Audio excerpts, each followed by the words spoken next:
Hello friends, today we are going to work on something in my favorite playlist I think on my channel, which is the Rut Busters. And usually after I have like the intro jump, you'll see like a little graphic appear here saying which playlist we're in case you weren't aware of that. In any case, today what we're going to look at is 3 of my favorite string skipping riffs that you can use and concepts that you can use, or licks, riffs. I never know the difference between the two of them. Maybe you could tell me. Anyway, we're going to take a look at 3 of those and put them to good use. And welcome to Music with Marky.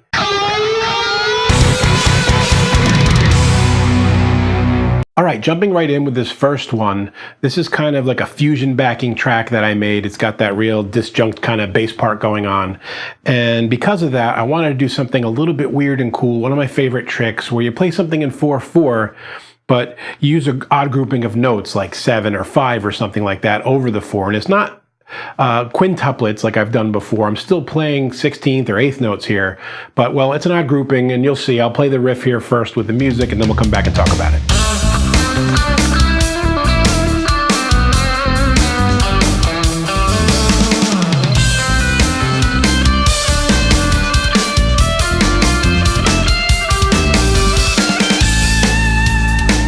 All right, so for this first example here, we're in the key of A minor or C major, however you want to look at it. And what I'm doing is playing 8th notes, but I'm breaking it up into a grouping of 7. So I'm kind of working off C major here. I've got the 8th fret on the E string, and then the G string, the 5th fret, which makes for a C.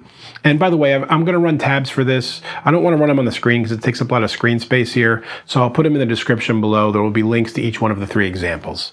Anyway, I've got an 8th note, and then another 8th note, the octave. Then I play the B on the 7th fret, bounce back to that C. So it's 1, 2, 3, 4, and then I'm going to go 5, 6, 7. As far as the notes go. So it's 5, 7, 8 on the frets. It's the 5th, 6th, and 7th, 8th note in the measure. 1, 2, 3, 4, 5, 6, 7. And then what I do is I play the next note for the next position, would be the 8th note in the measure, and I hold it as a quarter note, so it carries over and becomes the first 8th note of the next pattern. And I'm just working my way up through the modes of the scale. And if you're not familiar with modes, by the way, and you want to learn to move around up and down the neck more easily, I've got a whole series on it which teaches it based on pattern recognition, and I'll link that up here. But continuing along, we stick with the same pattern. So we have the 10th fret, the D, and then the octave, and the entire concept is just repeating.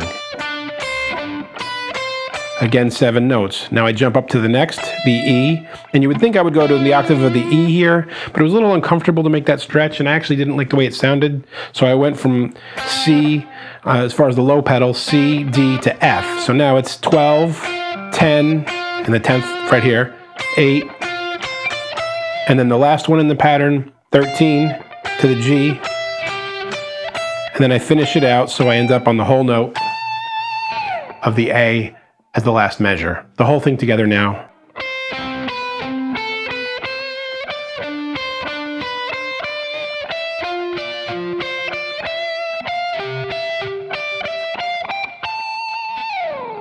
So this is not what I would call a portable riff that you can take and use in a whole bunch of different ways, but conceptually I hope it leads you to some thoughts as far as both string skipping and maybe doing stuff with odd numbers of notes just to make more interest in what you're playing. Let's move on to example number 2 now.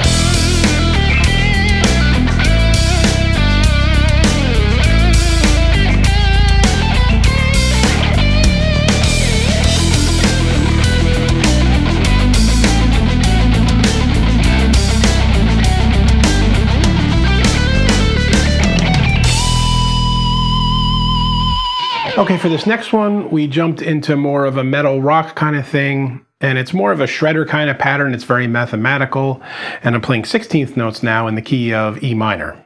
So the pattern starts right in the E minor position with the high E on the 12th fret, and then I'm going to I'm changing the top note each time, and then always playing E, D, E. So then it's a C, 13th fret on the B string. Then it's the 12th fret, B, and then the 15th fret. And that's going to be the theme. It's going to be always in between each high note, that 3-note bounce or whatever you want to call it, and it's always going to be the note there in the position. So it'll be what would be the lowest note in that position on the first string, then the middle note on the second string, lowest note, highest note in the given position. We then jump over to the B as the root note, still in the key, and now the bounce is B, A, B.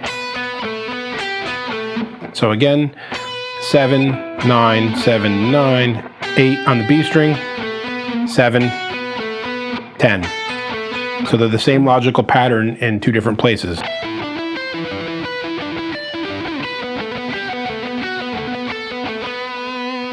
And then when we go to the next one, we slightly change it because we want to build towards something. We want it to sound like it's moving upward.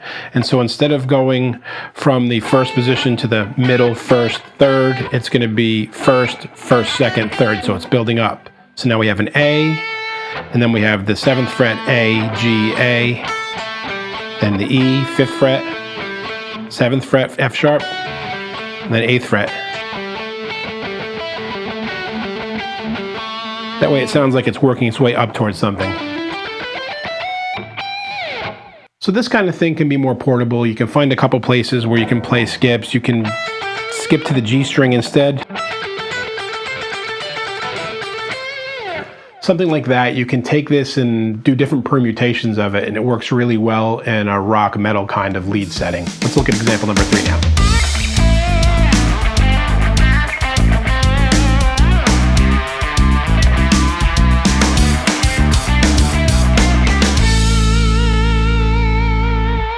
Okay, so that last one was in more of a bluesy kind of context, and it makes use of very simple octaves, and again, using kind of odd groupings of notes, so a lot of it's 3 notes at a time there. And I like to use this one as a kind of way to build up to the end of something like I did there. You know, the old Eddie Van Halen tremolo picking? Instead of doing something like that, I wanted to find another way to build up to a note that resolves, in this case, the root in A minor. And it starts here, and I'm just playing octaves. So it starts with the B, C, D, E, F, G, and ending on the A. And I do the B on the G string, and then 2 of the low B. So it's 3 notes, then the C, 3 notes, D, 3 notes, E, 3 notes, and then I quick jump to 1 note each. F, F, G, G. It makes for a nice crescendo build kind of feel. So there's a quick and easy one just based on octaves. I hope you get some good ideas from these and it leads you down your own path of exploring some string skipping techniques. If you come up with anything cool, please share it below. And if you have any questions or comments, let me know and I'll get back to you as soon as I can. And until next time, guys, keep making great music. Hey friends, don't forget to subscribe and turn on notifications. It makes the whole world better.